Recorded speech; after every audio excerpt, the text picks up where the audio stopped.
చూస్ country delight, live better. ఇప్పుడే country delight యాప్ని download చేసుకోండి.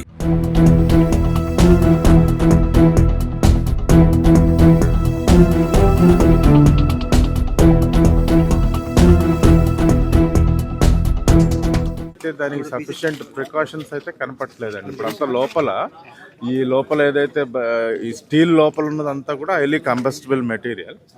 సో దానికి అసలు మరి ఇది రోడ్ ట్రాఫిక్ అసోసియేషన్ ఏదైతే ఉంటుందో దీని మీద ఈ ఫైర్ యాక్సిడెంట్ సేఫ్టీ మీద ఒకసారి రివ్యూస్ సీరియస్గానే థింక్ ట్యాంక్స్ అన్నీ కూర్చుని ఏంటని లోపల ఎటువంటి ఒకవేళ యాక్సిడెంటల్ ఫైర్ జరిగితే కనుక ఈ ప్రాణ నష్టం నివారించడానికి ఎటువంటి మెటీరియల్ వాడాలి, లేకపోతే లోపల ఏమేమి ఉండాలి దాని మీద కొంచెం డీప్గా దీని మీద మేధావులు రీసెర్చ్ చేయాల్సి ఉంది.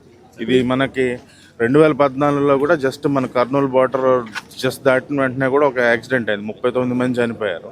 సో ఈ బస్సు యాక్సిడెంట్ అంటూ జరిగితే కనుక దానికి ఎడిక్వేట్, ఎస్పెషల్లీ వాల్వో ఏసీ బస్సుల్లో ఎడిక్వేట్ సేఫ్టీ ప్రికాషన్స్ లేవు. అంటే ప్రతిసారి మామూలుగా మనం చూసినప్పుడు ఈ ప్రైవేట్ ట్రావెల్స్ బస్సే పెద్ద ప్రమాదం జరుగుతుంది. ప్రైవేట్ గవర్నమెంట్ అనేది కాదండి. ఇక్కడ ఈ వాల్వో బస్సులు హై స్పీడ్ బస్సులు 100-120 km స్పీడ్లో వెళ్తుంటాయి. అదే ఈ ఇంజనీరింగ్ ఏదైతే ఉందో ఇంజనీరింగ్ లోపల ఉపయోగించిన మెటీరియల్ బస్సు డిజైన్లో ఫైర్ యాక్సిడెంట్ జరిగితే ప్రాణ నష్టం అనేది నివారించడానికి ఎడిక్వేట్ ప్రికాషన్స్ ఇంజనీరింగ్ డిజైన్ మీద వర్కౌట్ చేయాలి.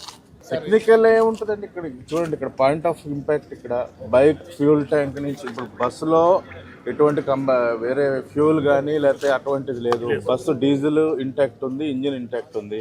పాయింట్ ఆఫ్ ఇంపాక్ట్ ఇక్కడ నుంచి స్టార్ట్ అయింది, బైక్ ఫ్యూల్ ట్యాంక్ నుంచి ఫైర్ స్టార్ట్ అయింది.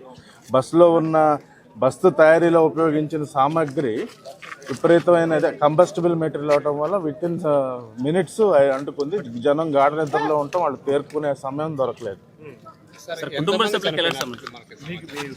అది మనం ఇంకా చెప్పలేమండి. ఇప్పుడు 19 మంది అయితే ఈ బస్సులో ప్రయాణికులు అయితే మనకి వాళ్ళు సురక్షితంగా ఉన్నారు. డ్రైవర్లు 2 సురక్షితంగా ఉన్నారు. ఒక డ్రైవర్ అయితే మన అదుపులో ఉన్నాడు, రెండో డ్రైవర్ ఎక్కడున్నాడో తెలీదు. యాజమాన్యంతో కూడా మాట్లాడుతున్నారు. 39 మంది ప్లస్ 2 పిల్లలు ప్రయాణికులు ఉన్నారు దీనిలో. బాధిత కుటుంబాలకు సమాచారం ఇచ్చేందుకు ఎలాంటి ఏర్పాటు చేస్తామండి. ఇప్పుడు బస్సు యాజమాన్యంతో మాట్లాడి వాళ్ళ మేనిఫెస్టో తీసుకుని వాళ్ళ ఫోన్ నెంబర్స్ తీసుకుని అవన్నీ ఇప్పుడు మొదలెడతాం. ముందు ఈ పని అయిన తర్వాత అందరినీ సంప్రదిస్తాం. లేదండి.